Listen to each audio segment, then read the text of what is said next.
Episode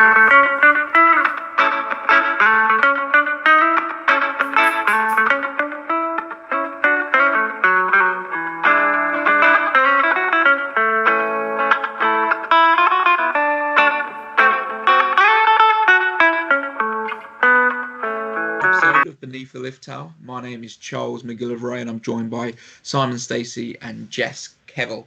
How are you both doing? Yeah, all right, thank you. Yeah, I'm all good, mate. Well, yeah, good. I'm good. Result wasn't, was it?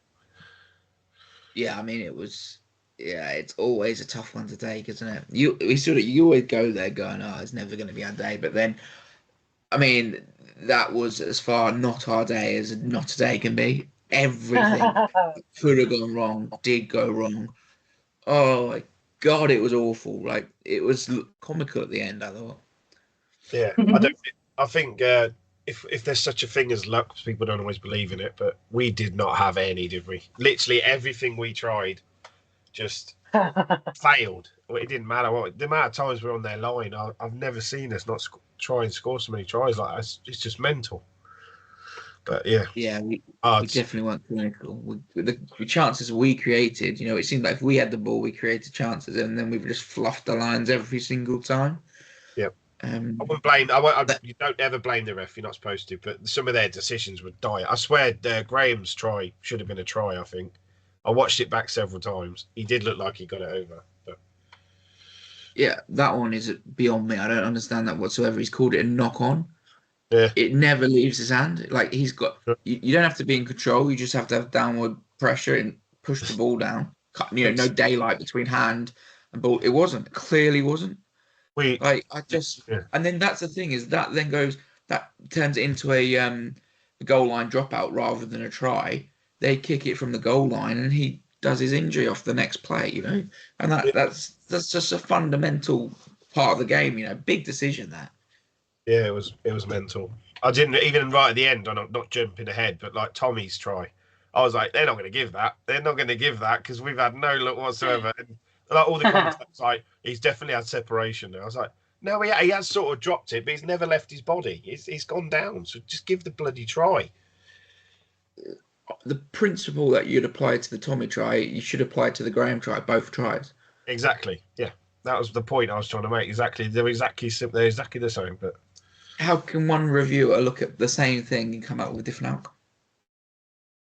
So I wouldn't have blamed him if they'd gone with second movement because he had planted and then he's reached, and then it didn't look like he reached the line. He sort of got a push. So if they give it for that, fair enough. They didn't. They give a knock on. So I was like, what? Yeah, exactly. Because otherwise it would have been a penalty, wouldn't it? He gave a knock on. He gave a knock on. Yeah. Like if it had been the second movement, it would have been a knock on, and that would have been a bit debatable. I would look at it and go, he hasn't really propelled himself. There's just momentum. Yeah. He's then set himself and then reached out and placed it down. It's always a tricky one. That. Yeah. I mean, I'll be honest. I see it not the way the rest saw it in terms of the knock on, but I did think it was a double movement. In fact, I think he has sort of 3 goes to move. So yeah, I still don't think it should have stood. But I also think that it's difficult because we were the architects of our own downfall. It's nothing to do with the ref at the end of the day. Like the amount of times we got held up or we knocked it on over the line, it's got to have been 5 times that we did that. And that's the weird thing. It's like the scoreline looked like it wasn't close in the end, but we should have won that. And I think we should have won that easily because we just was so much more of an attacking threat than they were. And I think if we scored them, it would have been fairly comfortable, which is why it's disappointing. Disappointing that it was so frustrating at the end because I mean, Tigers supporters acting like it was the best performance ever, and I was like, I thought they looked lackluster. They were awful. And if it wasn't for the fact that we just had red line fever for whatever unknown reason, because that seems to never happen to us until obviously the derby. If it wasn't for that, I think we'd have won comfortably. Thinking about the return fixture, I think at home, I think we could easily beat them based on the way that they play. Yeah. The thing is, you say about you don't want to blame the ref, you never do. But the problem was he was never in the right position. So he's made the call as I didn't see anything, so I'm not going to say no try. Yeah, if he it's goes always about the question, isn't it? That's the thing. Yeah. If he goes up to TMO and says I think I've seen a grounding, we'll say try, and you tell me. That's the problem. He was never at the right angle, nor was any of the touch judges. to see if we'd scored or not. So they were just like, "Oh, we'll review it," to the guy in the box who obviously reading the newspaper and wasn't watching what we were. But yeah. Yeah, I'll be honest. Like I said, I'm never really one to blame the referee for performance and all that sort of stuff, right? But I thought throughout that fixture, the 50-50s 100% went Tigers' ways. Yeah. And there are plenty of decisions that weren't 50-50. They were clearly in like 60-40 on our side, and they were going Tigers' way. I mean, whether it's because you've got 20 odd thousand fans and they're the most one-eyed fans you're ever going to get in your life, right? Literally. And the pressure, where one-tooth fans, most of them, yeah, the pressure that the referee gets put under, maybe that has an influence. But I just thought some of the decisions in that game was so odd. I mean, just for example, right, and this is to be fair to the referee to some extent, right? The Furbank tackled by Pollard, right? Let's look at it logically from the rules point of view. Is there head contact? Yes, there's foul play. Okay. Is there any mitigation? Yes, it's a dynamic movement. He hasn't had chance to sort of readjust himself, drops it down to yellow. I think that's exactly the right. That's what happened. Right, he got a yellow card. The conversation between the TMO and the ref was like, maybe it's just a penalty. I mean, like, that's just not in keeping with the rules of the game. The blokes behind us, the Leicester fans, they were like, but he's run into him. As opposed to what? Like, it's a game of rugby. It's supposed to do. It's his job not to to his head. Yeah. Yeah. So I just think the decisions were, they didn't go our way, right? And maybe, hopefully, in a game at the Gardens in the future, maybe the results of the decisions will go our way in that instance, right? We'll get the rub of the green and it will even itself out. But it was a bloody hard one watching that with some of those decisions live. And yep, momentum does change the game. You get one of those tries, score board pressure comes into play. We got the ball, created chances, created opportunities, didn't take them. They had endless amount of ball and they couldn't do squat with it. They were awful. Their catch pass game, abysmal. Like, that's below championship standard, some of their passing. Like, even when you look at the try Stewart scored, it's clunky as hell. It's just, you can't really defend that move. You do that little one side, all your forwards are over one side, you take the contact, and you've just got big blokes running against small blokes. Can't really defend it. We did it against Quins, didn't we? Exactly the same move. Every team does it. You can't really defend it if you run away, but it was clunky as hell what they did. And like, the amount of times Watson, he had a run in and they chucked it on the floor in front of him, or they chucked it behind him, or, the passing was just like, me and my mate who I went with, we were wondering, do they train like Mike Bassett's team without a ball? They just like pass it, oh, yeah, there we go, because they clearly don't spend a lot of time on their attacking training. It was awful. It's what I found so odd about all of the opinions of like, oh, that was such an awesome performance. I was like, was it? I was like, literally, if it wasn't for the fact that we kept dropping it or getting held up, you'd have lost. Like, I'm pretty confident in that. Like, I just didn't think they looked, and you're right, that you listen to the commentary and they're acting like Freddie Stewart's the next coming of Christ. I was like, no offense, but I don't even think he's the second best 15 in the league, let alone is he threatening for the England shirt. Like, no offense to the lad. He was fired up. He was definitely fired up. Yeah, no, for sure. The PT guys were like, he was like their love child. He was like, oh, look at Freddie Stewart today. He's like, what? He's doing his job. He's not doing anything amazing. He's not doing anything amazing, really. No, I mean, I'd be very surprised if that specific game threatened Fairbank's shirt. Like, I really don't think it will. You can see the McPartland didn't play bad at all, but you can see Nope. we missed James and Mitchell big time, but the big one for me was Dingwell. We all know he's the glue of that back line, and he was missing, and the attack, you could just see. I thought the attack was really good. I don't think the attack was the problem. It's the finishing. Like, I think we had a lot of ball and created a lot of chances. I mean, I reckon there's about 5 times we got over the line and we fluffed it up somehow. I don't disagree with the comment that I'm not saying we didn't miss him, by the way.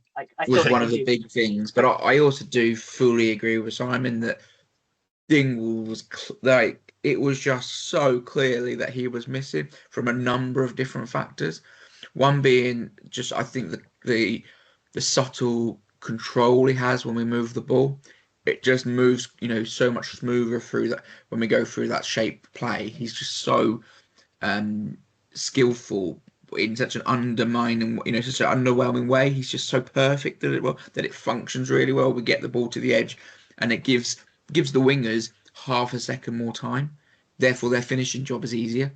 And it's that sort of stuff whereby I think Dingwall was massively missed from that, but also his leadership. I think that's what it was for me. More.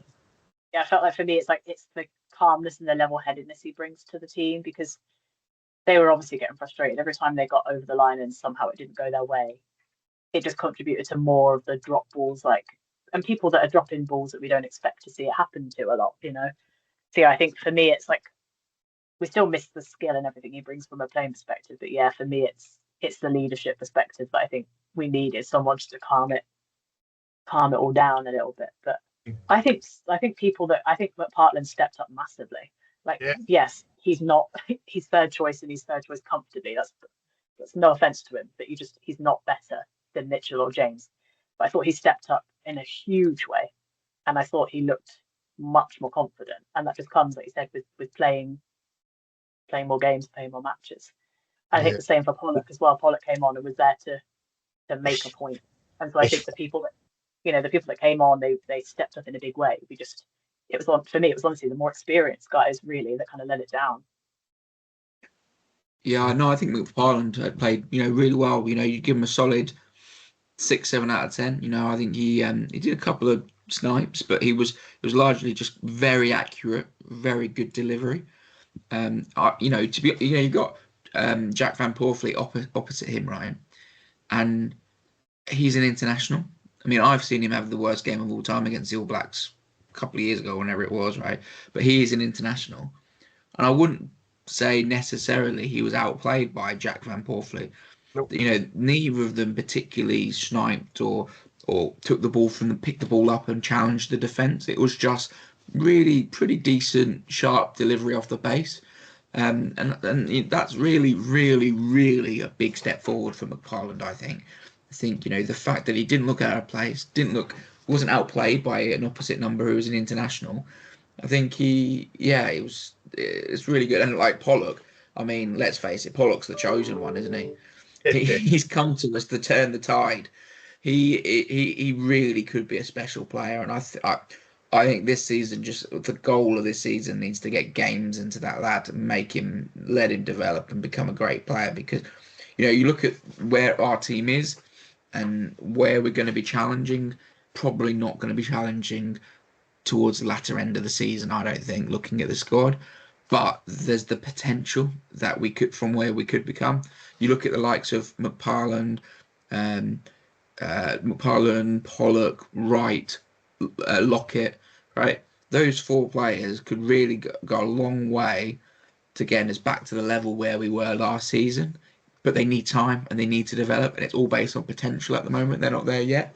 So I just say get Pollock in that side every week almost. He was something else, I think. He like for a 19-year-old kid, outrageous. So who though? Who are you going to take out the team? I know Graham is injured now, but I was going to say we're literally about to be forced into playing him regularly. Yeah, I think I think he's going to probably play because of injury. Hopefully Gus is back soon, but it's such a shame to lose Graham because what a player he's become, and he's been playing recently. Hope it's not too long an injury, but I think it's going to be. He looked in a lot of pain. It was right in front of us. He looked really, really. But he also did. If you compare it to Andy and Yana Christie, which was just horrific in every way possible. Like he came back out. Obviously they reset the knee. I think it was a dislocation. They said reset the knee, and he came back out on crutches, obviously. And that just depends how bad that is, because sometimes dislocations can be worse than breaks. Because at least a clean break can just heal, and sometimes it's difficult with dislocation. But I mean, at least he was there. He wasn't rushed off to. Because I saw on Yama Christie a video of him watching the game from the hospital while he's obviously on gas and air, still watching it. And so obviously he had to go to hospital and get checked up that way. But I mean, Graham, obviously they could vaguely deal with it on the day. He's probably still had to go to hospital after, I've got no doubt. But so yeah, I don't know. But he definitely was in a lot of pain when it happened. You know, you could hear him screaming over the telly. It depends. I can tell you from. Yeah, but it depends if it's ligaments. He's dislocated his neck, exactly. So they have popped it back in. So it's not probably as bad as an ACL, but it still could be. It depends what damage he's done, because obviously your joint doesn't pop out for no reason. So them muscles have been stretched. So yeah, he's going to be out for a while. Yeah, I can tell you from personal experience, because I've done it twice, that a dislocated knee is beyond pain. Like your whole body just is in agony from the top of your head to your toes. It's just the worst pain you can ever imagine. And often when it happens, it dislocates it because it's got out of shape and it's been basically dragged out of the socket because of the physical nature of what's happened. And then once the pressure that's pulled it out goes away, the muscles contract and it pulls it back into space. What you can get is it can pull it back and trap stuff together.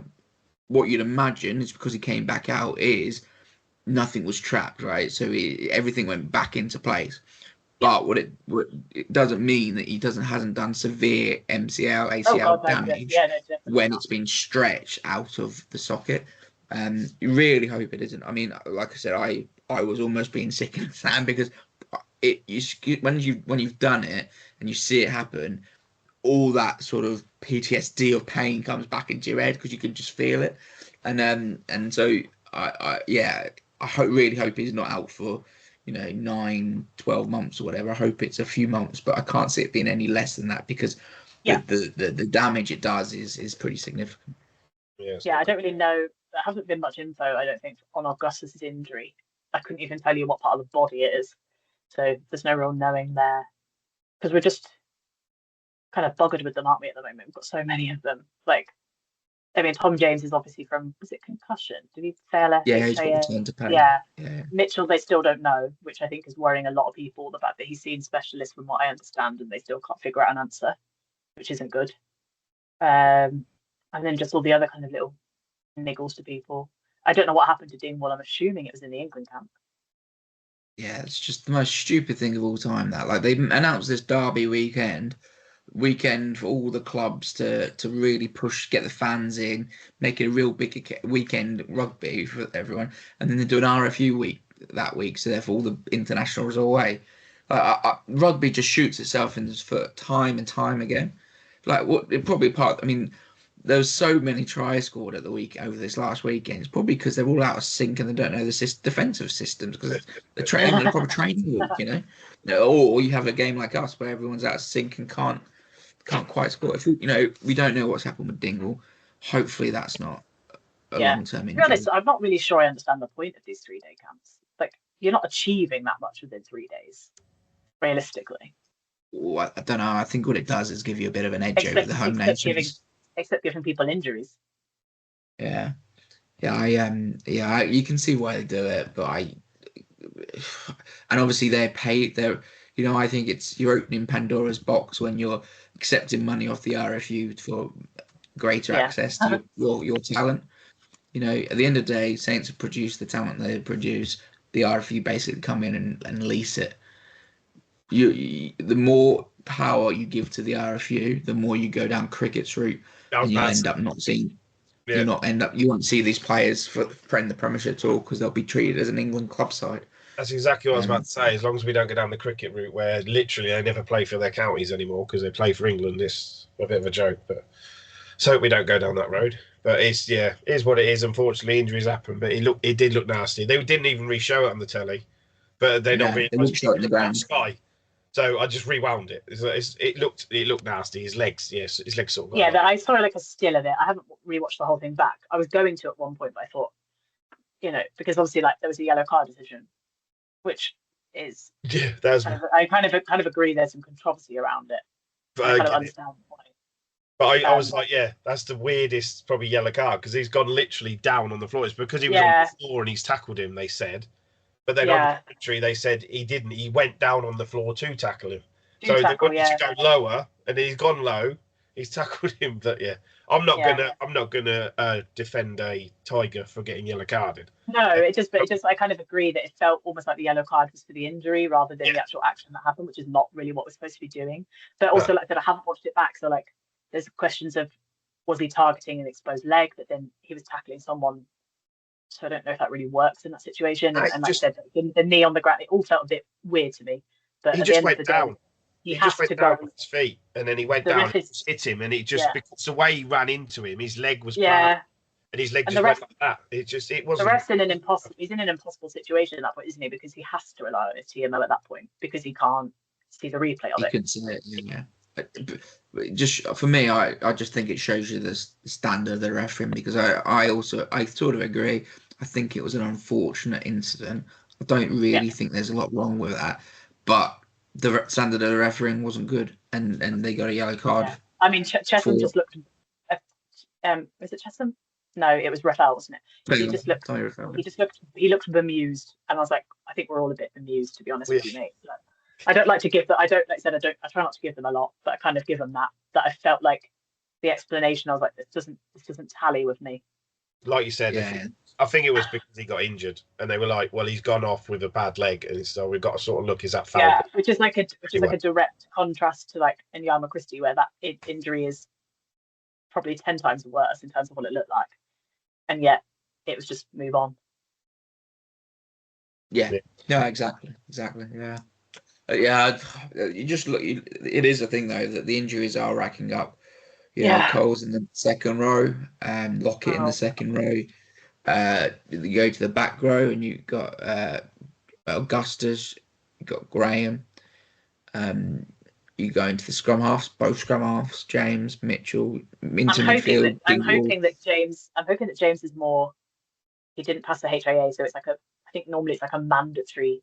But he has to week off, is it not? Like but he has to pass it. He has to keep doing the test. And he has to keep doing the test.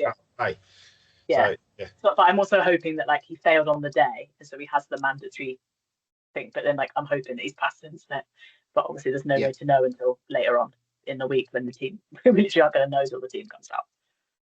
Yeah, because it's also not McParland played the full 80. Garside came on the wing. I mean, if he'd have been a foot taller, he'd have probably caught that ball at the end and scored. He looked like absolute gas when he got that ball in his hand that one time, didn't he? I was just like, oh my god. Yeah, it's a bit harsh on him because he was actually the third choice, weren't he? And he's swapped round now.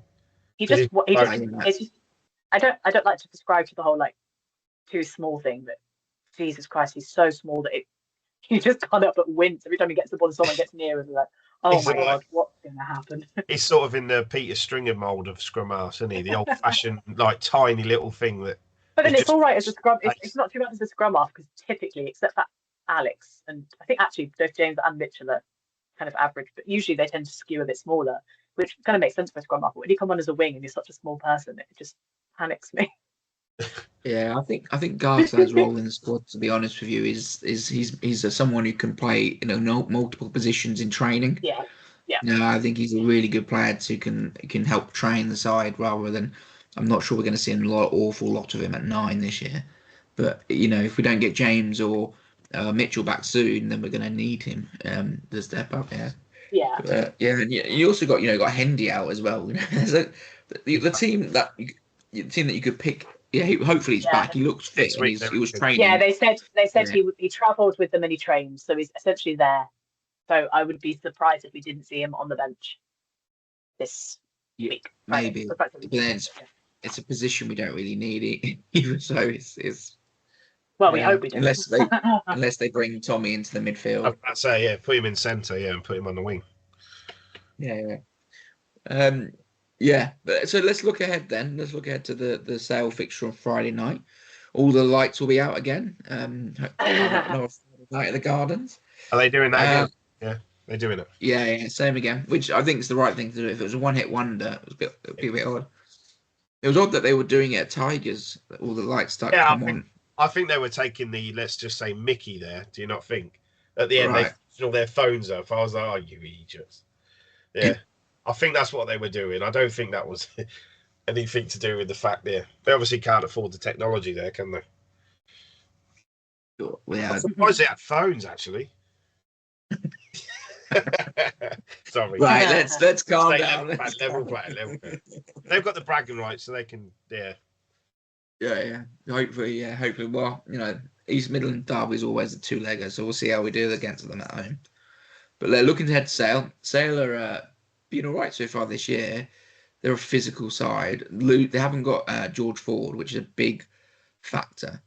I think that makes a massive difference in them as a side. He's not going to be around for a few weeks, so we're probably playing them at a pretty good time. But the thing is the same as when we look at when we play Quins and when we play Tigers, they've got players who can really attack your breakdown. Evans and Rafael. They've got the Curry brothers. Both of them can really get into the breakdown, and if we don't deal with that, we'll really struggle, I think. Yeah, it should be a good game. It's always good. How are we getting so many Friday night games though? It's madness. I don't mind it, to be fair, because it means you get a weekend as well, don't you? But yeah, it should be a good game. They're a tough side. Sanderson proper drills that team. They're big South Africans still. Yeah, it will be interesting. It depends if we can put a team out that can compete, to be fair. Yeah, it's true. I mean, you look at the side and you're thinking it's probably going to be not too dissimilar, but Iogan would probably start. Do we agree? Yeah. He had a tough game against Tigers, and I think he was wrongly done over by the ref a few times. I think Hayes fell over on his face a few times, and Iogan got pinned for it. But so it's Iogan, and with West on the bench, you'd imagine, in the loose head role. Yeah. Hooker's probably Curtis Langdon, no doubt. Superstar, as always. Robbie Smith, probably second choice. And then hopefully Big Trev can start. It better be Big Trev. I love Big Trev. Because he obviously was away with England, so that's probably why they went with Elliot Mills, because it disrupted training week and everything. But when he came on in the second half, the scrum completely reversed.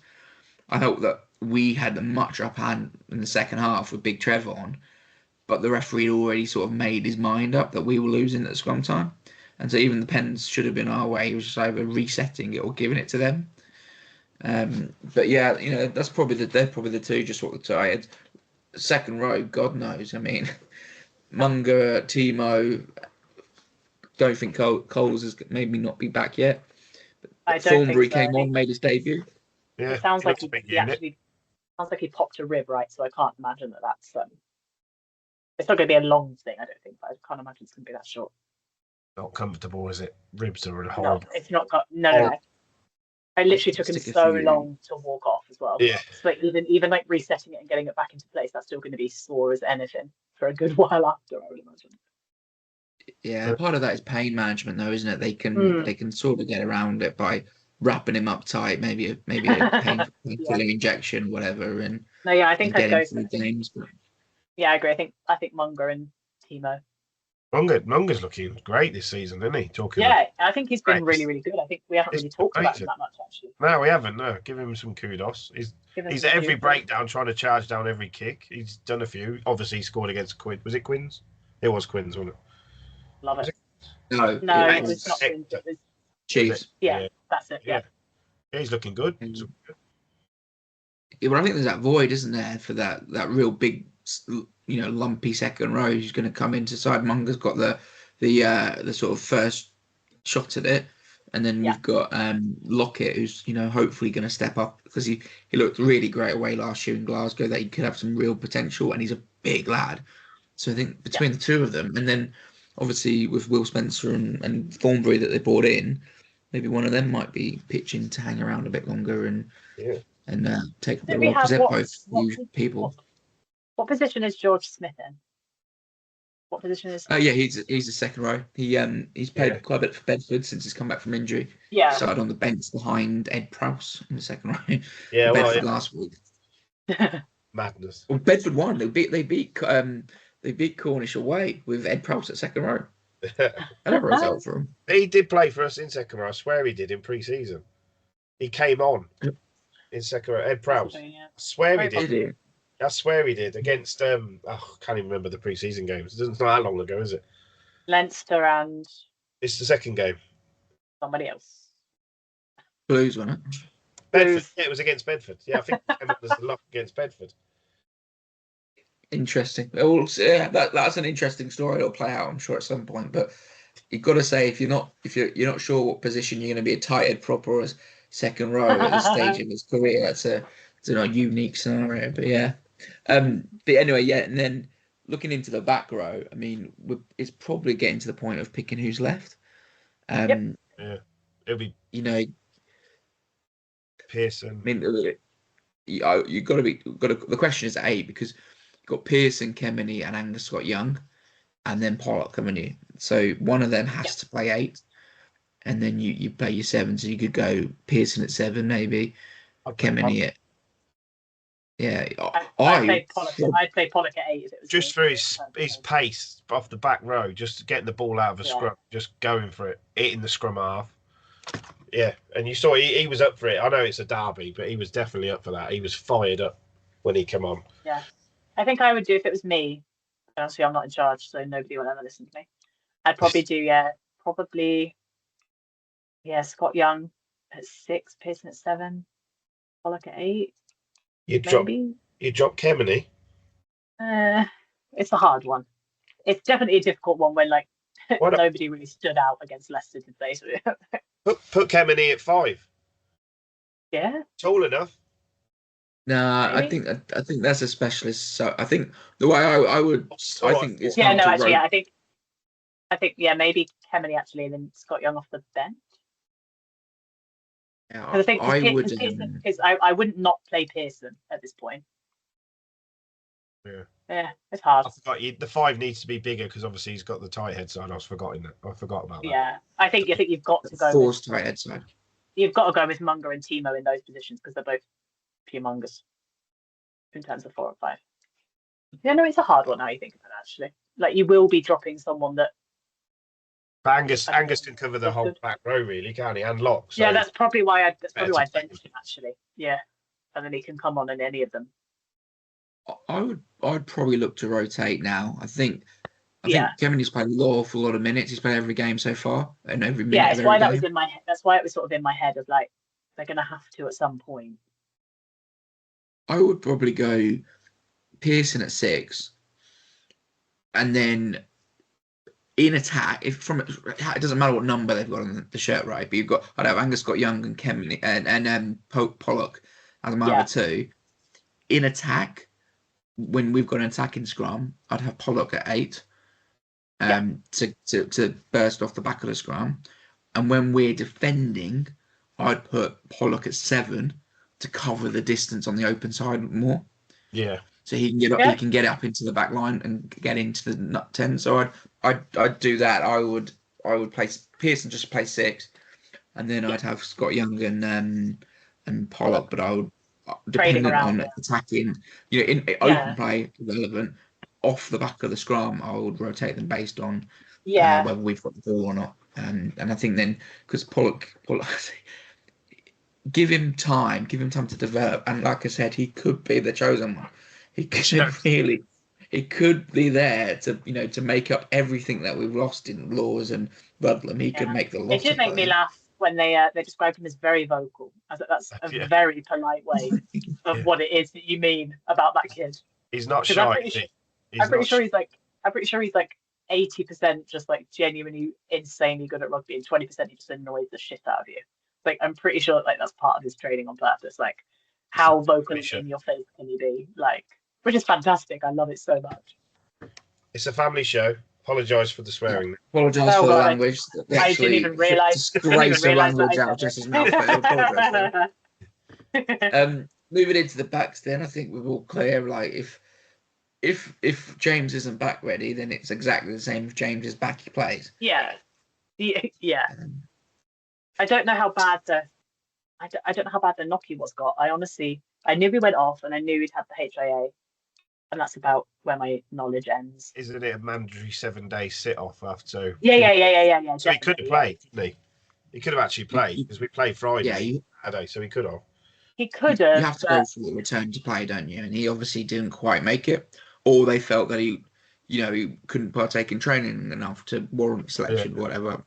But sometimes it's also, it might be a mandatory 7 days, but I wonder how many of them will consider it more of a mandatory game off as a way instead. Sometimes, like when you're managing someone back into. It's a weird one though, the test. I don't know if you know much about it. I remember Dylan did an interview about it years ago, and he said he set the bar so high when he did his original test that when every time he got a bang on the head, he couldn't get near it. So that's why he had so much time off, because you have to beat that score when you're compos mentis. So it's silly. So basically, you should just go in there and go, oh, you just get the worst score ever. But it's not. That's the whole point of it. It's for your head, isn't it? To keep your head. But it's, that's the thing. There's a player called Shontaine Happe. You probably remember him. Oh my God, yeah. Played for London Irish and played like Southern Hemisphere. But he said that when he went to France, they were basically telling them to set really low scores so that you could pass them even if you weren't fully back. And like he said, he would take nothing and he'd have a concussion, slightest knock to the head and he'd have a concussion. Yeah. But because he'd purposely set such a low score, he would just pass his return to play and he'd be back playing. And that's because it was financially driven. He wanted to earn as much money as he could. To him? I read an interview about a few years ago. Every time he bends over, he can pass out or be sick because his head is that damaged. Literally just tips forward, he can pass out. And that's because of that concussion. Yeah. So it's one of the ones that they'll do the right thing, and James will be back if he's fine and if he's not. I wasn't being serious about doing a low score. No, exactly. It's one of those ones, isn't it? We can't. I think these days it's hard to predict. I think these days, if any person on a team tries to recommend that someone else does that, you get into so much trouble. Yeah. Like, set an intentionally low. Like, come on. Yeah, it wouldn't work now. And I think players, I also think players have got a lot more. I think they take it a lot more seriously. Like, I remember even just a few years back, whenever they had to go for HA, you'd get a lot of kind of like, oh, I don't want to go, I don't think I need to. And now they just go. Like, for the most part, you just see players go. They're like, it's not, they've just, as much as people will have their own opinions on the lawsuit and what they do or do not think people's responsibility is, like, at the very least, it's had a really important effect of that it's woken players up for sure. I remember a little while ago, Lobe, when we had his brother, Nacho Lobe, he was playing it, I think it was against Bath, and his head had gone. And he was like, no, I'm not going. And he was just walking the wrong way. And they had to get the physios, because this was before the mandatory thing, to take him. He's like, no, I'm playing. And he's like, no, mate, you're not even with it. You don't even know what you are. No, it was mad. They just want to play. That's it. They're focused, but it's silly. But your brain doesn't know, does it? That's the problem. But Dylan in the Heineken Cup final 2011 got knocked out, and he wasn't with it. And he was such an immense player, an important player for us. He got knocked out, and that was part of the reason the score got turned around, because we needed him. He was so important to us. I think he said to this day he doesn't remember any of that game. That's the importance of taking it seriously. I do. Right? Yeah, unfortunately, the rest of us do remember. Johnny I remember Johnny. The first half was great. I reckon that I don't normally say that I hate people, but I hate Johnny Sexton, the fire of just everything in me. No, I don't really. I think he's phenomenal, and I think we all know that. But there's something about him that I'm just like. The whole point of that was, we're going off topic, I know, but that was, we used to play the same 15 every day, every week, so they were just absolutely on their feet. They absolutely into 40 minutes, came out second half, they couldn't defend it. Yeah, sad to see. Yeah, it was so reliant on our superstars like Dylan, so where we didn't have him for 20 minutes, that we couldn't win without it. But anyway, we've gone off topic. Back to the team. Finn Smith's obviously. Yep. Centres is going to be a really interesting one with no Dingle. It was really interesting to see Mitchell play. I don't know what. I've got no idea what Dingle did. I've literally got no. But you could see the difference without Dingle there. Hutch was quite. I'm not blaming him, but Hutch wasn't the Hutch we saw the week before, was he? I think it's hard when all of the team is a bit off, though, isn't it? Like. But he's also got to step up, because he's obviously the man then. Because obviously. Yeah. Literally, it's the younger pup, so he's got to be the one that's helping him out. So I still think he's owed a bit of grace based on the performances that he's put in before that. I'm not about taking him out. I just meant he was quite. Dingwall wasn't there. That's all I meant. Yeah, Oh God, he's a shoo-in to start for me. He's been amazing this season. Yeah, I think let's go off the assumption that Dingwall's not going to be available. If he is, you play him, but let's just go off the assumption that he's not, because it's like an easy choice if he is available. Like, yeah, put him in. Then yeah, I suppose Tommy, I'd have Tommy. I'd go Hutch and Tommy in the centre. I've always preferred Freeman in the centre, if I'm being honest with you. And then I would have Slights, Ram and Slights. Slights, Ram and Ferbs. Yeah, Ram, Slights, Ferbs. Yeah. I get that. But I also think Lichfield offers something different. The success of, they were very keen to play Odendale last season, right? And Lichfield is someone who could grow into that role. The man's enormous, right? He's a big bloke. He's got some hell. He's a square, isn't he? He's an absolute unit. And I think his carrying is really good. And I think you've given him time to grow into the role defensively at 13 or 12. Then I think he could. If you want him to be that, you've got to give him game time. You can't drop him into an East Midlands Derby and then drop him the next week. Like, you've got to let him develop into that role. I get the point of Freeman, but the difficulty is, though, is what I know. It's all like that gains and losses, but I just think, like, for me, like, I don't know. It just feels like a no-brainer in a way to have Freeman in there and then get some wingers. Because I mean, you give Ollie the ball and it's just all day long. I'm doing it for selfish reasons because I just want to see Ollie with the ball. And we need to bounce back. So for me, I think we need Ollie. We need to be we need to be scoring some points, guys. So I think I would for this one. I would get Ollie in there. No, I'm a huge fan of Litchfield and I think he's going to be really good. I just think after losing a Midlands Derby, you've just got to go like as strong as you can based on who's not available, and I think that is as strong as you can. And we all say that Tommy's the better centre. We prefer. He's awesome everywhere, but he's the better centre in my opinion. So bring him in because Dingwall's not fit. If he's not fit, I would do that. Just because we need to go full beans at Sale because they'll be ready for. Yeah, they're a really good defensive side, so you need your best attacking that you've got available to you, and with all it's Ollie. It's just Ollie. Just put 15 on the guy. Yeah, I mean, I think it's almost like I do agree. I think Freeman is our best 13, but then I also think like, are we picking this because we've got such an abundance of talent on the wing? Like Ram was I reckon Ram was actually our best player against Tigers. I think everything he did really well. Like there was one point when the ball bounced and he picked it up like he had like Velcro on his hand. No, they mentioned it in the thing, and I was like, and I say it every week we talk about him, but it's literally the gymnast in him, like the flexibility and the ability to do things like that is literally second to none. So he's obviously quality. Ollie Slytome is a just born finisher, isn't he? Power, pace, just class to get him the line. I know he's fumbled a few early this season, but give him more opportunities and he'll get back there. I think that's the important. I think that's the important thing about having him there against Sale. Like when you've had a week where it literally was your finishing that meant you couldn't win, you just need to hit the ground running with somebody that can do it. Yeah. We're not taking away from Litchfield. He didn't play badly. No. I just think you need to go for it.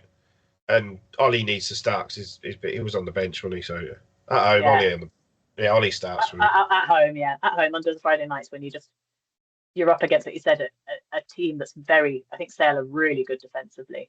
And so you're just going to need the danger man. And I think he's probably our biggest danger man in terms of breaking through.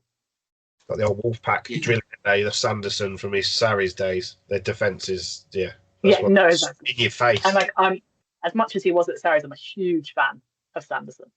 Yeah, I like him. Yeah, no, he did back in the day with Paul Gustard and him, they just did a phenomenal job with that Wolfpack, didn't they? But they also had a bit of a upper hand, you could say.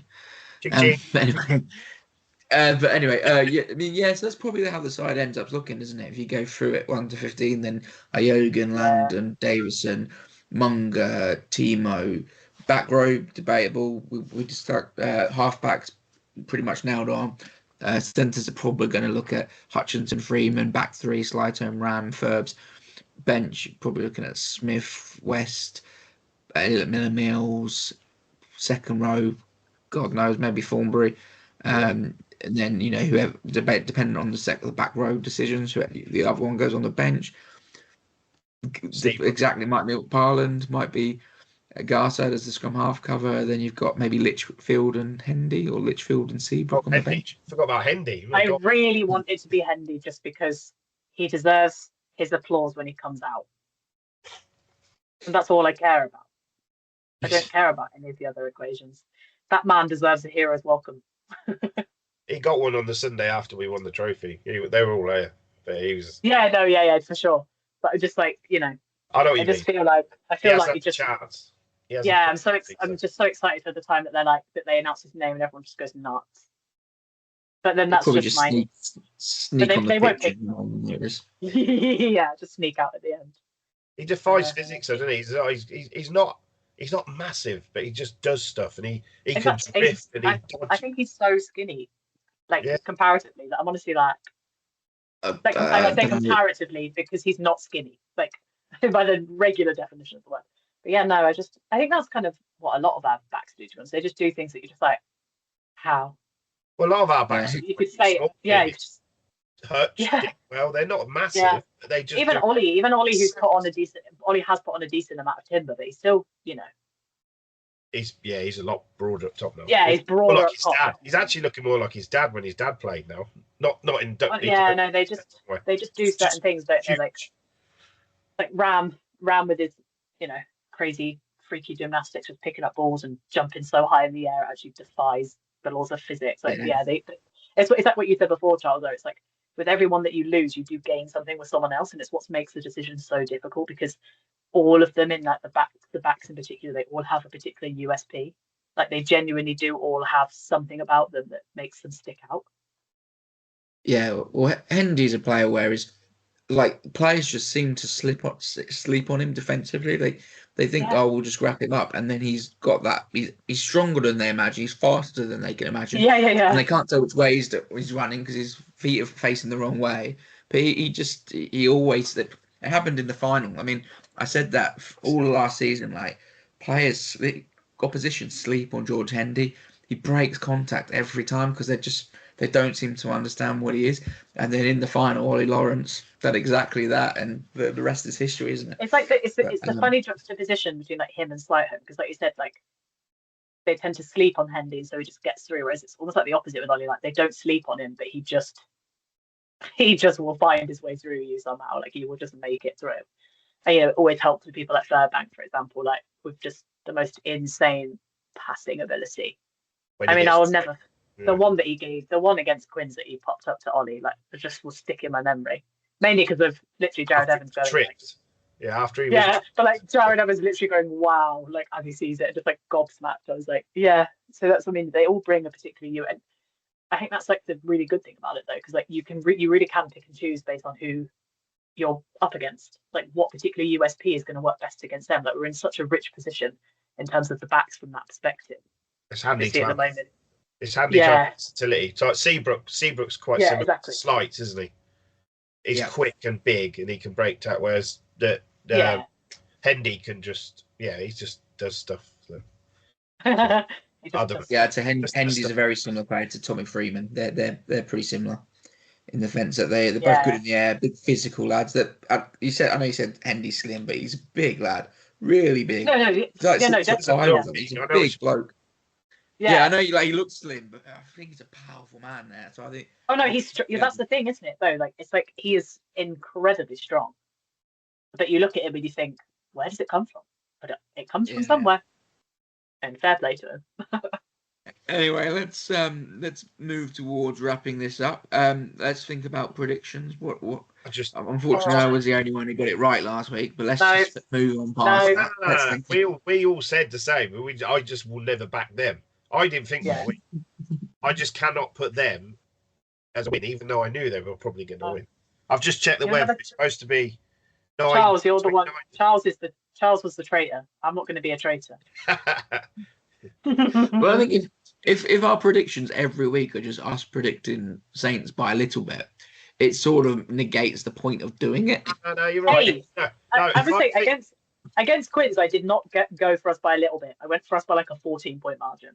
If I agree with you, if True. I think we're going to get battered, I would say it, but not against them. It's just not happening. It's not happening.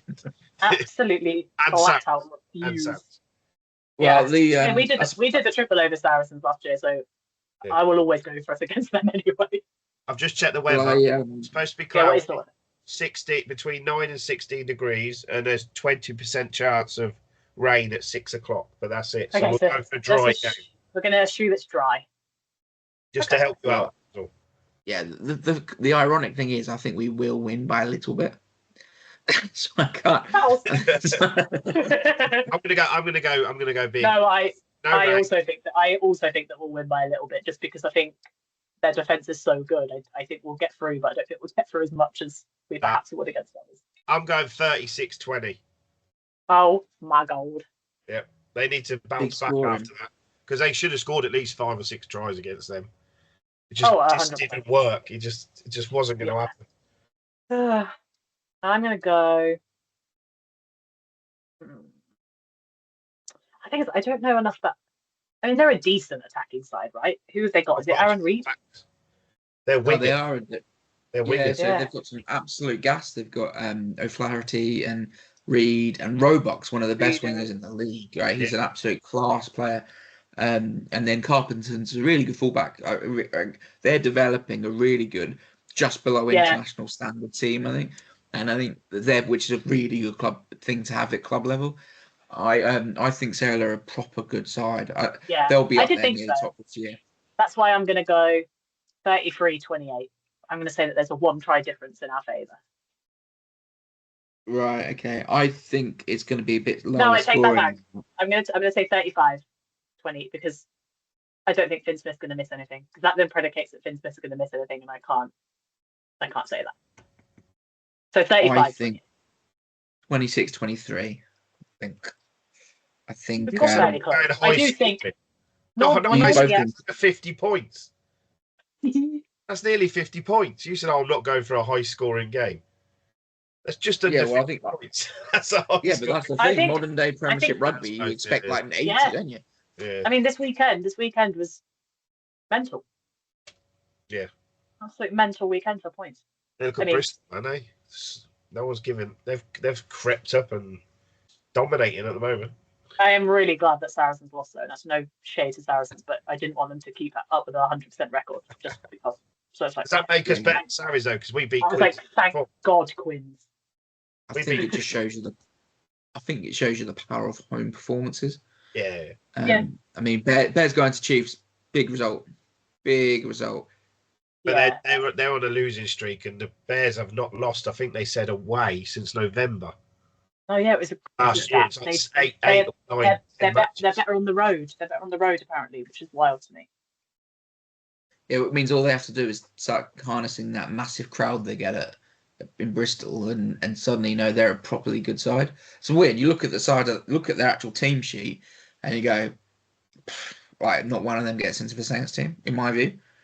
But at this point in time, they work so. Yeah, sometimes it's like, would I trade any of them for the Saints? No, but then they just we work really well cohesively. So do they. And that's probably why you wouldn't make the change. It's not that they're not good. It's just, they're as good as a package. Yeah, it's a weird one with them. I mean, let's not get in. Let's not drill off into Bears talk. But this whole dream of when Pat Lam went in there, he said he was going to develop the academy and start bringing Bristolians through. And he's been there for a decade, and there isn't a Bristolian in the side. What? He's just pulling players here, there, and everywhere. Genge is a Bristolian. Yeah. He's a Bristolian they've signed in. He came from originally. He came from there. Yeah, but he's not he's not an output from the Pat Lam. No. They haven't developed any talent in that time. It was if you're gonna have a Bristolian, he's probably the one you want. So fair play. Yeah, I actually met Bruce O'Hara in a car park, and I said, "When are you signing?" And he said, "It won't be long." But that's another story. way back before they signed. Okay, so we've done. So we're all going for a Saints win then, but like actually, not like. No. I'm going to go for a Saints win, but secretly, I think we're going to lose. No, I think. I think we'll win. I don't think there'll be many teams this season that I would back to beat us at the Garden. Away days are going to be hard this year, but I think we'll beat most teams at home. That's it. He's just jinxed us now, isn't he? Yeah. Yeah, when we're back here next week and that happened, we will blame you. Yeah. Yeah, of course. Anyway, thanks everyone for listening. It's been another great episode, hopefully, and you enjoyed it. Please follow us on socials. Please give us feedback. Let us know how we're getting on. My name's been Charles McGilvray. Simon's been Simon. Jess has been Jess. Thank you for listening. Bye. Goodbye.